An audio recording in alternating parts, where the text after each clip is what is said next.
Terima kasih Anda masih bersama kami di Bincang Sehati. Tadi kita sudah berbincang dengan Ibu Andina, orang tua dari Kito anak berkebutuhan khusus yang ternyata sukses loh pemirsa bisa mengarahkan anaknya untuk menekuni satu bidang tertentu yaitu musik dan kemudian meraih prestasi di bidang tersebut. Nah ini bisa menjadi contoh mungkin untuk bunda-bunda lain atau orang tua lain pemirsa Bincang Sehati untuk tadi kemudian tidak pesimis, tidak putus asa untuk tetap mendampingi anak-anak kita terutama anak-anak yang berkebutuhan khusus. Nah kemudian tema kita hari ini adalah bagaimana menjaga mental sang ibu agar tetap kuat selama menjalani pendampingan khususnya untuk anak-anak berkebutuhan khusus. Kita akan membahasnya bersama Mbak Irma Gustiana, MPSI psikolog dari Klinik Ruang Tumbuh. Selamat pagi Mbak Irma.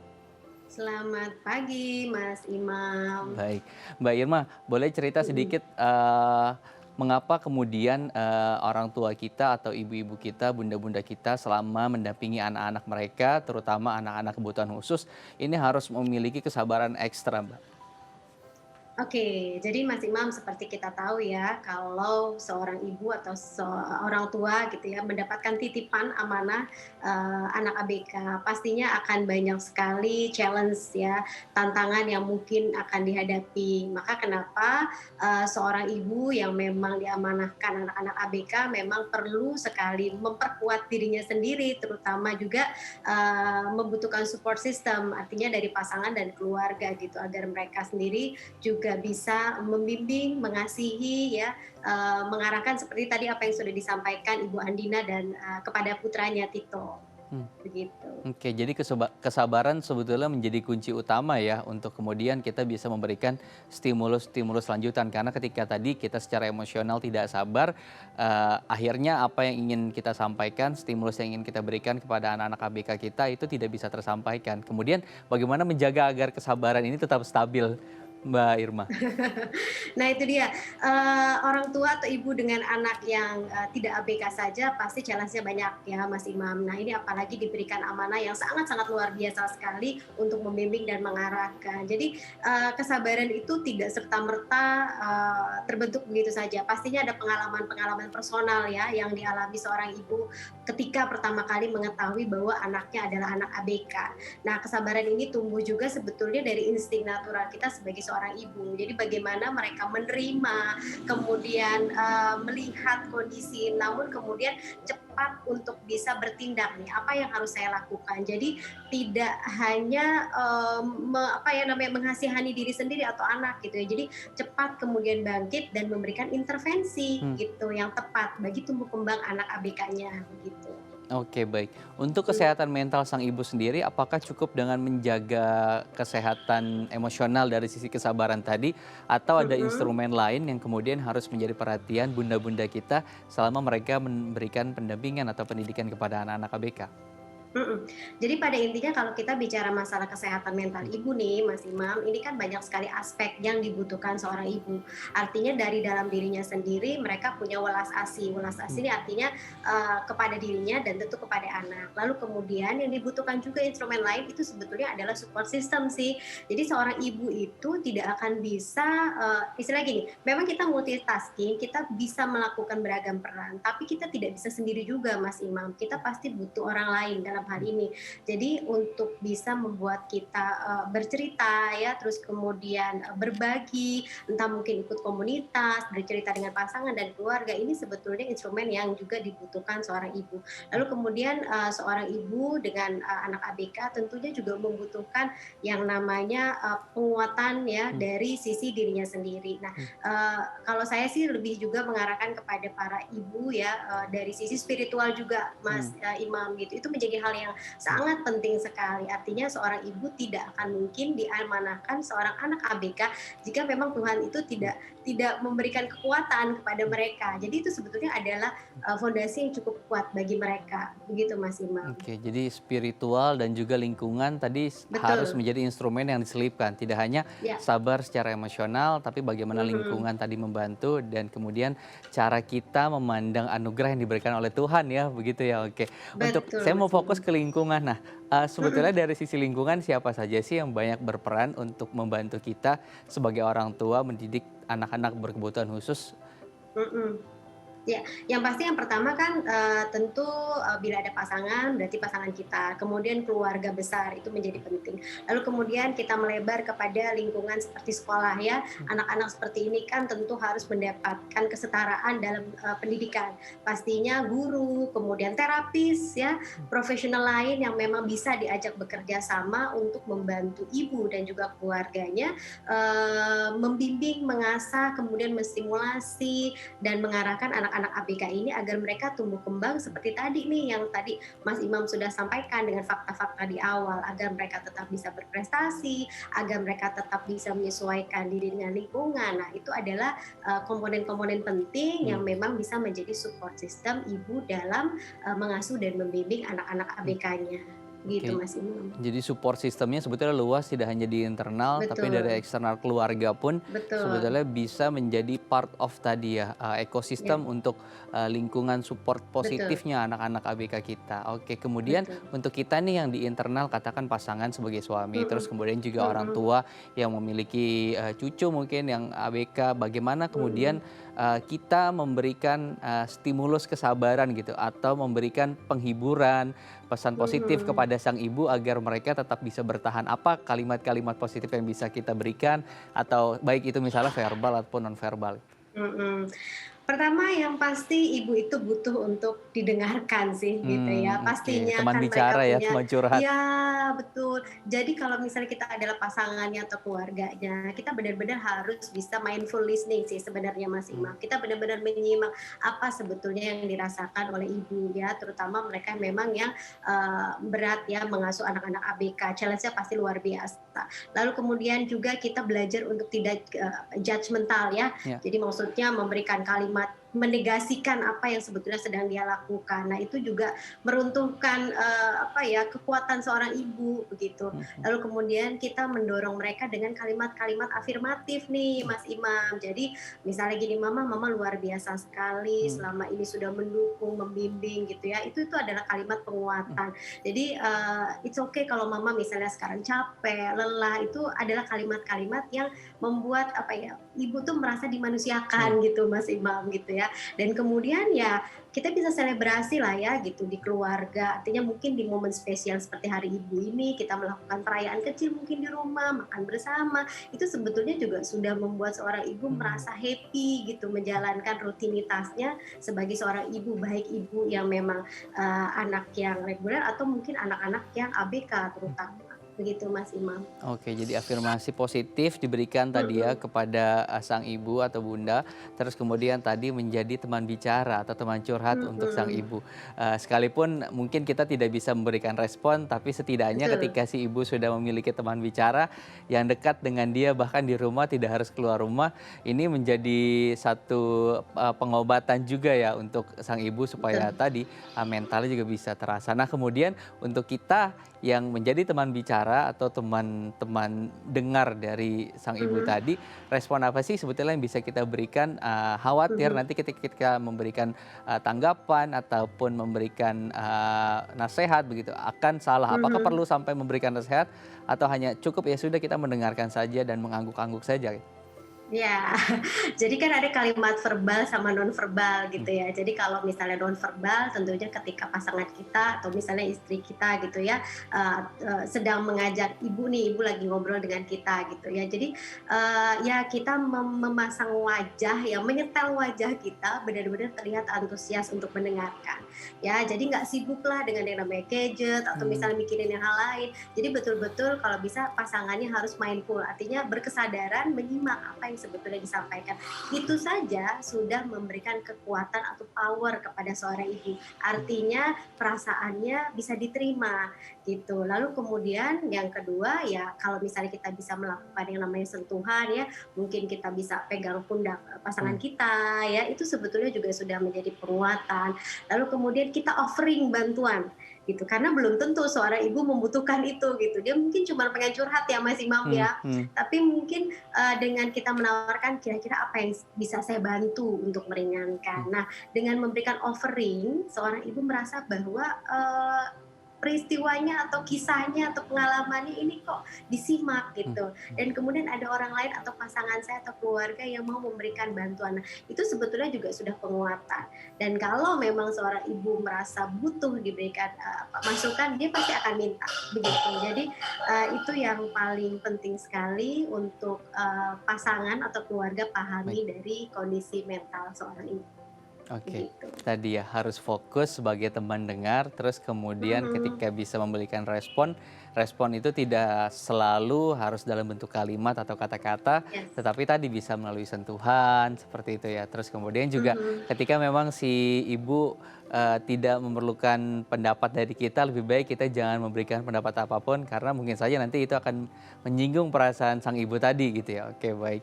Nah, ya. Mbak Irma, kita tahu kan Mhm, saat, kita di luar bergaul, anak-anak juga bergaul di sekolah dengan teman-teman mereka, ada saja mungkin kalimat negatif yang masuk ke sang betul. ibu atau di lingkungan sekitar rumah, ada saja mungkin, hal-hal negatif gitu ya secara secara kalimat yang menyinggung, sang ibu gitu ya dengan kondisi anak mereka gitu. Bagaimana kemudian sang ibu tadi melakukan menyembuhkan diri dia sendiri dari perasaan-perasaan dari kalimat-kalimat negatif yang masuk, tanpa kita ketahui atau tanpa kita inginkan gitu. Betul. Ya, itu pasti ya, Mas Imam, karena kan ternyata masyarakat kita belum belum banyak yang teredukasi dengan benar gitu ya.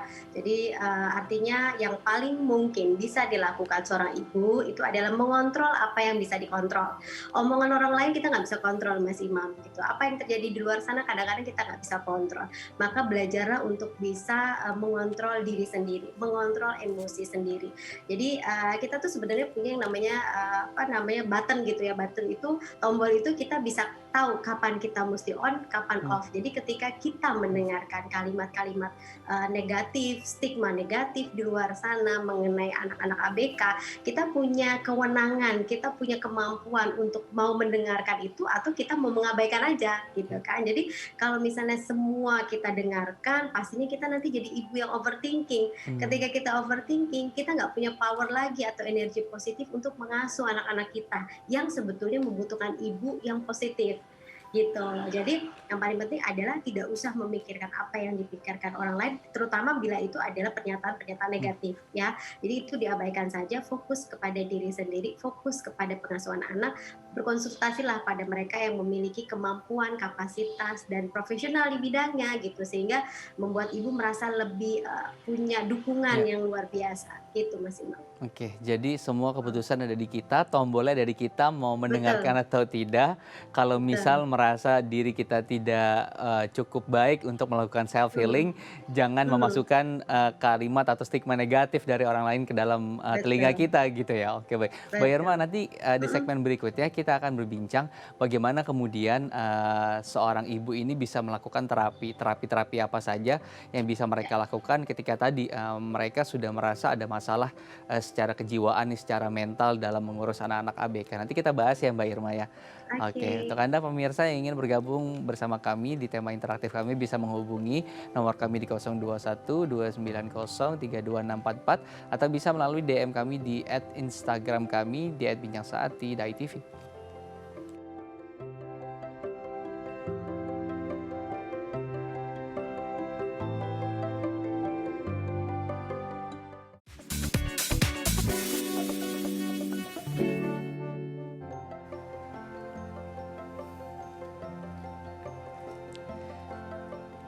Ya, terima kasih Anda masih bersama kami di Bincang Sehati. Pada segmen sebelumnya tadi sudah banyak dijelaskan oleh Mbak Irma bagaimana kemudian afirmasi positif itu sangat penting untuk kesehatan mental ibu. Terus kemudian juga untuk orang dan lingkungan terdekat sangat penting untuk bisa menjadi teman bicara, teman curhat para ibu-ibu kita yang saat ini sedang berjuang merawat dan juga menjaga, memberikan stimulus mendidik anak-anak berkebutuhan khusus. Nah, kita akan kembali berbincang dengan Mbak Irma Gustiana selaku psikolog dari Klinik Ruang Tumbuh. Mbak Irma, untuk ibu-ibu yang kemudian, sudah merasakan bahwa ada masalah mental nih dalam dirinya gitu, apa yang seharusnya mereka lakukan? Apakah hanya cukup tadi berkonsultasi atau bercerita dengan sang suami ataupun keluarga terdekat, atau justru sudah harus nih, memeriksakan diri baik itu ke psikolog ataupun, secara psikiater gitu ya, memeriksakan ke dokter?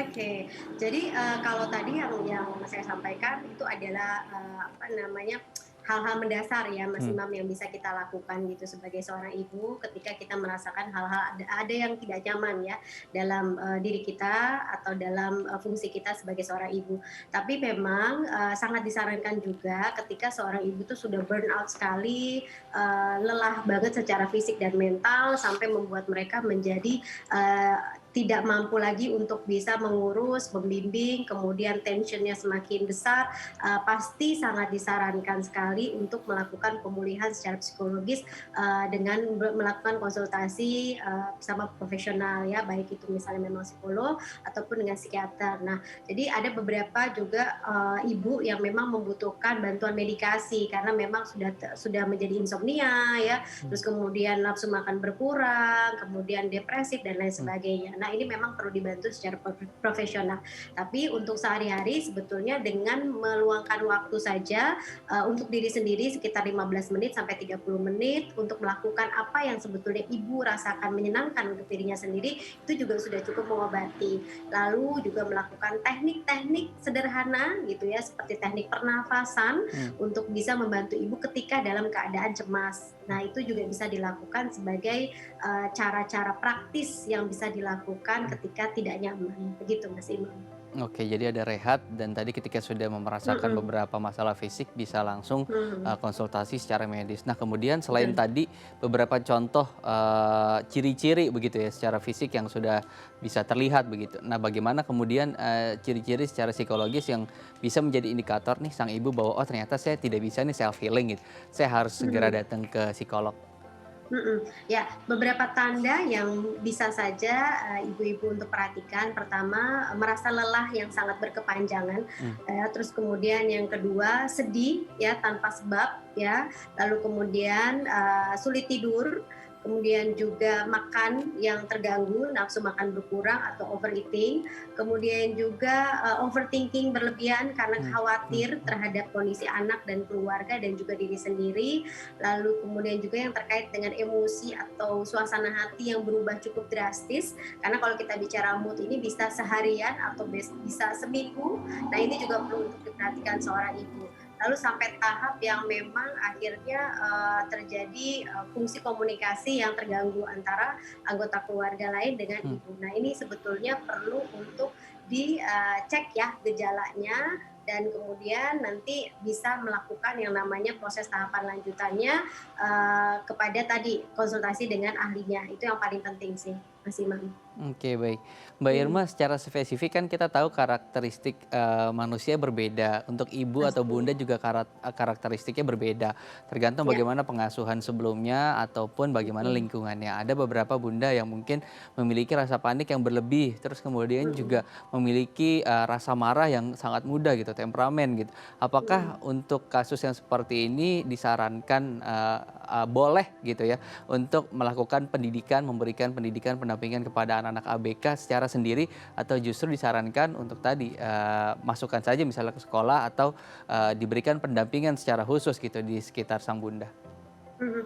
Ya, yang paling, dasar sekali kan sebetulnya fungsi pendidikan itu kan ada di rumah. Ya. Artinya mau seperti apapun seorang ibu ketika mendapatkan amanah seorang anak ya, itu pastinya kitalah yang sebetulnya memiliki kemampuan lebih itu untuk bisa membimbing, mengarahkan.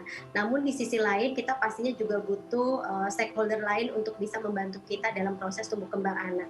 Artinya, dengan menitipkan pada, apa namanya, pendidikan formal atau non formal lainnya dengan orang-orang atau profesional yang tepat, itu juga bisa membantu ibu sebetulnya. Jadi sama-sama belajar. Jadi walaupun tadi ada yang ibu yang memiliki ambang stresnya rendah, ambang Hmm. stresnya tinggi, tapi yang namanya membimbing dan mengasuh anak-anak itu tentunya juga membutuhkan orang-orang lain yang juga kompeten sehingga bisa sama-sama Hmm. saling mendukung, begitu. Oke, baik. Nah, sekarang kita akan bacakan beberapa DM Instagram yang sudah masuk dan akan bertanya langsung ke Mbak Irma. Saya akan bantu membacakan ya Mbak Irma ya. Oke, Ya. kita lihat sama-sama. Ini dia dari @meima. Saya memiliki anak ABK, saya suka sedih kalau melihat anak saya kadang suka menangis kalau sedang ditinggal sendirian gitu. Apa yang kemudian sebagai ibu harus saya lakukan agar tidak terus seperti ini? Nah, silakan dijawab Mbak Irma. Oke, jadi ini ibunya yang, bersedih atau anaknya nih yang Ya, menangis? ibunya. Jadi dia, suka merasakan sedih ketika melihat anak Oh, mereka menangis saat sendiri. heeh. Oke, jadi ibunya juga merasakan emosi gitu ya, Mhm, emosi negatif ketika anak-anaknya itu, mengekspresikan dirinya dengan cara menangis juga atau misalnya perilaku lain. Nah, yang paling penting adalah tidak ada masalah sebetulnya ibu merasakan emosi-emosi negatif seperti itu. Memang harus juga bisa menerima. Namun kemudian seorang ibu juga harus cepat, bangkit dari rasa negatifnya itu gitu. Jadi mhm, harus kemudian mengambil alih pikiran-pikiran negatif dan kemudian memiliki mindset yang positif dan ketika kitanya positif kemudian mendukung anak-anak itu pasti akan ada feedback yang positif juga terhadap anak-anak gitu. Jadi anak-anak akan merasa bahwa ibunya bagaimanapun keadaannya akan ada dan mmm, selalu untuk bisa membimbing mhm. mereka begitu. Oke, jadi secara Mm-mm. emosional juga ikut sedih ketika anaknya juga bersedih gitu ya. Iya Dan betul. sebetulnya kalau kalau dari sisi pengasuhan, baik tidak sih hal seperti ini? Karena tadi kita tahu ketika ibunya sedih secara Mm-mm. emosional juga akhirnya susah nih untuk nanti Mm-mm. menenangkan sang anak gitu. Mhm, iya. Jadi yang pasti kitanya harus kembali, power-nya kita balikin gitu kan, dan Oke. yang paling dewasa di rumah kan tentu adalah kita, Iya. ya. Mhm, Jadi kitalah yang paling memiliki power mhm. untuk mengembalikan situasi kepada fungsinya gitu, fungsi yang lebih positif dan fungsi yang memang, kembali ke yang normalnya kembali Mhm, gitu, mhm. Mas Imam. Oke, jadi kitanya harus menguatkan diri sebagai yang dewasa, sehingga nanti Mhm, saat pengasuhan ketika anaknya nangis, kita juga bisa memberikan stimulus supaya anaknya iya, berhenti menangis atau paham gitu ya, oke. betul. Nah, kemudian kan kalau tadi kita berbicara tentang kesehatan bundanya nih, bagaimana kita harus mengidentifikasi kesehatan bunda dan sudah juga tadi diberikan beberapa tips, bisa Mhm, menarik nafas, kemudian melakukan melakukan break ya 10 sampai 15 menit iya, untuk menjalani apa yang mereka suka. Ini kan sebetulnya untuk self healingnya, tapi untuk gaya hidupnya, rutinitas setiap mhm, hari, apa sih secara kesehatan mental yang bisa dilakukan oleh bunda kita selama memberikan pendampingan kepada anak, terutama anak berkebutuhan mhm. khusus? Iya, saya selalu menyarankan agar seorang ibu ini memiliki yang namanya time management gitu ya. Mmm, Artinya kita mhm, membuat perencanaan. Nggak usah kaku, tapi yang paling penting adalah kita mengetahui seharian itu atau seminggu ini kita akan ngapain.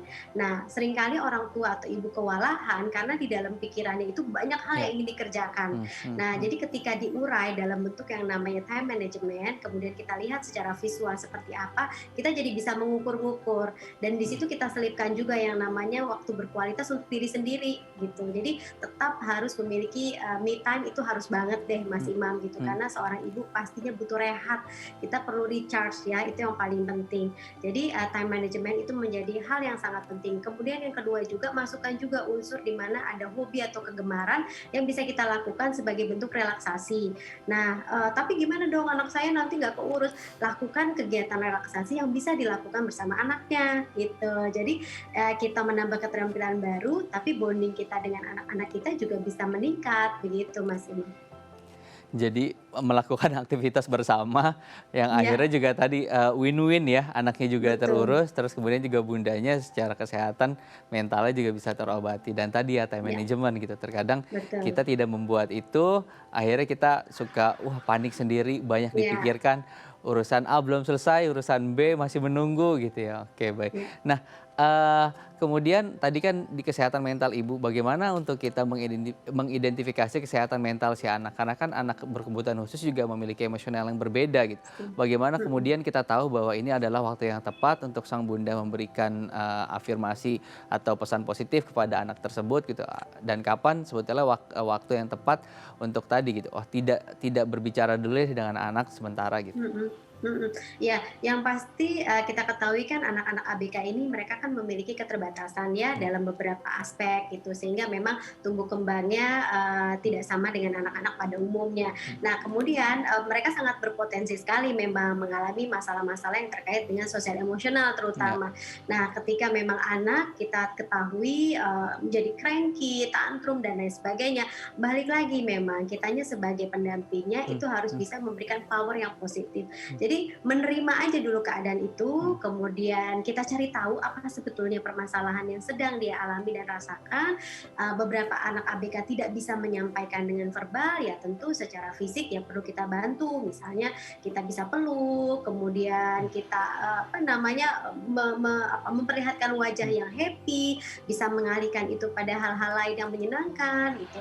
Lalu kemudian juga kitanya juga harus bisa merangkul mereka gitu Mas Imam. Jadi jangan juga terbawa pada suasana emosi negatif anak gitu. Jadi balik lagi memang PR-nya ada pada orang tua begitu Mas Imam. Jadi harus dari kitanya yang dewasa gitu yang harus bisa lebih bijak tadi, Betul. oke. Tapi Ya. kemudian apa dampaknya ketika tadi kita Mhm, memaksakan sesuatu terhadap anak, terutama anak mhm, berkebutuhan khusus. Kadang juga kita tidak bisa mengontrol emosi begitu ya, tapi mhm, anak-anak juga sedang ringkih dan kita paksakan untuk memberikan stimulus atau mhm, pekerjaan kepada mereka. Sebetulnya nanti konflik mhm. seperti apa sih yang mungkin terjadi antara si anak berkebutuhan khusus ini dengan bundanya?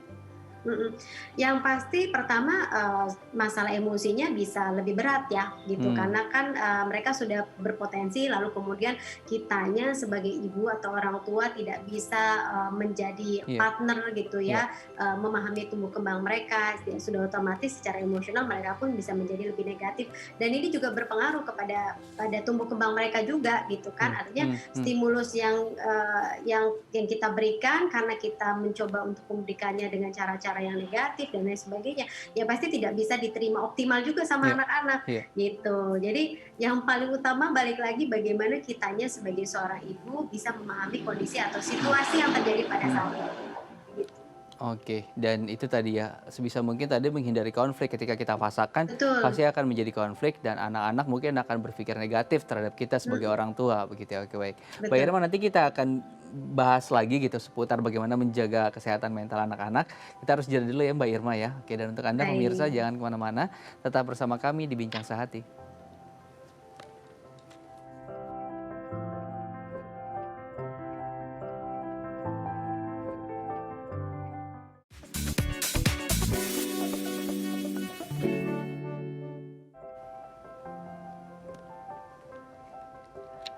Baik, terima kasih Anda masih bersama kami di Bincang Sehati. Di segmen terakhir kali ini saya akan membacakan beberapa tips yang kemudian nanti akan dibahas dengan Mbak Irma. Nah, kita akan langsung masuk saja nih ke tips yang pertama Mbak Irma. Ada tips untuk memperlakukan anak sebagai manusia utuh. Terkadang kita juga tanpa sadar gitu ya memberikan stigma melalui pendampingan yang kita berikan kepada anak-anak berkebutuhan khusus gitu. Padahal seharusnya kita lakukan adalah memperlakukan mereka seperti bagaimana manusia utuh pada umumnya begitu. Ya, benar sekali Mas Imam. Jadi harus menerima, semua kondisi anak agar kita bisa membimbingnya juga dengan lebih maksimal. Oke, dan itu, bentuk-bentuk kita, memperlakukan mereka sebagai manusia utuh tuh seperti Betul. apa sih yang harus kita lakukan, Mhm. Mbak Irma? Yang pertama kan memang kita acceptance dulu ya, menerima kondisi anak, Iya, apapun kondisi anak itu harus kita terima. Lalu kemudian juga yang pasti pada akhirnya kita dengan mengetahui, memahami kondisi anak, kita seperti apa, kita bisa memfasilitasi, membimbing dan mengarahkan agar mereka juga bisa tumbuh kembangnya dengan lebih mmm, baik. mmm. Begitu Mas Imam. Oke, baik. Kita masuk ke tips yang kedua, pendidikan sesuai kebutuhan. Nah, ini, terkadang kan juga tidak banyak referensi ya untuk orang tua kita, terutama anak-anak berkebutuhan khusus, untuk memberikan pendidikan seperti apa yang mereka butuhkan. Sebetulnya, seberapa penting sih, memberikan pendidikan gitu, sesuai dengan kebutuhan mereka gitu, di saat anak-anak kita memang anak-anak berkebutuhan khusus? Mhm. Ya, yang pasti sangat penting ya, Mas Imam. Maka kenapa ada yang namanya pendidikan inklusif gitu. Jadi Mmm, pendidikan yang disesuaikan dengan kebutuhan-kebutuhan anak yang memiliki disabilitas. Nah, dengan mengetahui kebutuhannya seperti apa, kita bisa memberikan stimulus yang paling tepat sesuai dengan apa yang dibutuhkan anak tersebut. Begitu, Mas Imam. oke, baik. Dengan tadi ya, pendidikan inklusif, berarti sebetulnya Mhm, sebisa mungkin tidak memisahkan diri mereka dengan anak-anak, normal pada umumnya gitu ya? betul, Oke, betul. apakah itu bisa berlangsung hanya di sekolah? Katakan misalnya tidak terlalu banyak kan di Indonesia Mhm, sekolah mhm, inklusif begitu ya. mhm, Apakah, mhm. baik atau wajar saja memasukkan anak-anak ini di sekolah berkebutuhan khusus? Mhm. Sebetulnya tidak ada masalah ya, yang paling penting adalah bagaimana kita betul-betul bisa Hmm, memetakan kebutuhan hmm, anak tersebut seperti apa. hmm, Jika memang ingin memasukkan benar-benar di sekolah yang khusus gitu ya, untuk anak kebutuhan khusus, ya berarti kan kita paling tahu apa yang sebetulnya mereka butuhkan. Lalu kemudian ketika kita ingin memasukkan ke sekolah inklusif gitu ya, agar mereka bisa punya engagement dengan anak-anak reguler yang lainnya, itu juga kita harus tahu pemetaannya seperti apa. Jadi yang paling penting adalah cari tahu kebutuhan anak ya, dan apa namanya, apa yang diberikan oleh sekolah tersebut, itu yang paling penting. oke. Terus kemudian yang ketiga adalah tipsnya optimis bahwa anak kita mampu. Nah, optimisme yang harus ditanamkan itu kan kedua sisi ya, ke diri kita Mhm. sendiri sebagai orang tua dan juga kepada anak. Bagaimana kemudian atau optimisme seperti apa aja atau nilai-nilai apa aja yang kemudian motivasi yang kita bisa masukkan kepada diri kita dan anak-anak. Mhm. Ya yang paling penting adalah ya orang tuanya harus optimis dong ya Ya, gitu ya, bahwa selalu ada harapan di depan sana gitu. Jadi kalau orang tuanya saja, ibu dan ayahnya banyak hal yang dinegasikan gitu ya, sudah pesimis, ini anaknya pasti nggak mampu, kita akan memberikan feedback tidak mampu juga hmm, pada anak-anak hmm, kita. Jadi yang paling penting adalah memberikan harapan, menguatkan diri, mencari tahu kebutuhannya seperti apa, hmm. lalu memang bersama-sama dengan berbagai pihak untuk bisa mendukung anak agar mereka bisa tumbuh kembang dengan lebih baik dan optimal, begitu. Oke. Apakah dengan juga menyaksikan sukses story dari beberapa kisah anak-anak berkebutuhan khusus, itu juga bisa menstimulus atau memotivasi anak-anak kita, Mbak? Pastinya salah satunya ya, selain itu juga tadi berada dalam komunitas-komunitas orang tua dengan anak-anak ABK, Iya. itu juga bisa menjadi penguatan, begitu Mas Imam. Oke, baik. Banyak sebetulnya medianya sekarang yang bisa digunakan ya, Betul baik itu betul. bertemu langsung secara sosial ataupun tadi melalui ranah digital yang bisa kita akses sekarang. Terus kemudian selalu bersyukur. Nah, ini penting ya sebetulnya selalu bersyukur. Seperti apa sih sebetulnya syukur yang harus kita lakukan setiap hari ketika melakukan pendidikan kepada anak-anak berkebutuhan khusus, Mbak Irma? Ya, rasa syukur itu kan harus dan wajib ya Mas Imam ya. Artinya, kita punya banyak blessing yang lain yang kadang-kadang mungkin orang lain juga tidak punya gitu. Dan orang tua sebaiknya juga kalau saya sih menganjurkan untuk bikin gratitude journal gitu ya sebagai bentuk terapi. Jadi setiap hari mereka tuliskan apa saja, tahapan perkembangan yang sudah bisa dicapai anak. Nah itu juga salah satu bentuk syukur kita kepada tumbuh kembang anak kita dan apa yang sudah dikasih Tuhan kepada kita, Mas Imam. Baik, secara Gitu. spiritual juga kita harus Ya, memberikan stimulus kepada diri kita sendiri ya. Yang betul. terakhir Mbak, coba untuk santai sejenak. Nah sebetulnya Iya. santai atau rileks seperti apa nih yang harus dilakukan oleh ibu-ibu saat melakukan pendampingan untuk anak-anak berkebutuhan khusus? Iya, artinya kan tadi yang sudah dilakukan ya, tadi sudah memahami anak itu sebagai manusia utuh, sudah melakukan, apa yang namanya pendidikan, sesuai kebutuhan anak, itu tahapannya sudah dilakukan, ya pada akhirannya kita juga nggak bisa terlalu tegang gitu ya. Jadi ketika kita tegang, ketika kita stres, justru kita jadi depresif, itu kita nggak bisa membimbing anak-anak kita dengan optimal. Jadi rileks, santai, kerjakan beberapa hal yang betul-betul kita sukai untuk diri sendiri dan juga bisa dilakukan bersama anak-anak kita yang ABK. Gitu, biar mencapai yang namanya kebahagiaan dalam keluarga. Oke baik, singkat saja Mbak Irma, mungkin apa pesan Mhm di Hari Ibu ini untuk ibu-ibu kita yang sedang merawat anak ABK? mhm. Buat ibu-ibu di luar sana yang sedang berjuang mengasuh dan membimbing anak-anak ABK, ibu-ibu semua adalah ibu-ibu yang luar biasa dan pastinya akan diberikan kekuatan yang luar biasa juga dari Tuhan dan semoga ibu-ibu selalu sehat dan bisa memberikan pengasuhan yang terbaik untuk putra dan putrinya. Semangat semua ibu-ibu, Oke, selamat Hari Ibu. Mbak Irma juga selamat Hari Ibu. Terima kasih selamat Mbak Irma hari sudah ibu berbagi inspirasi di semuanya. Bincang Sehati. Baik, terima kasih Kasih. untuk Anda pemirsa yang ingin memberikan kritik dan saran bisa melalui sosial media kami di Facebook, YouTube, dan juga Instagram kami di @bincangsehati.tv. Akhir kata saya Imam Asyari, mewakili seluruh kerabat kerja yang bertugas, pamit undur diri. Terima kasih, sampai jumpa dan sampai jumpa di Bincang Sehati besok.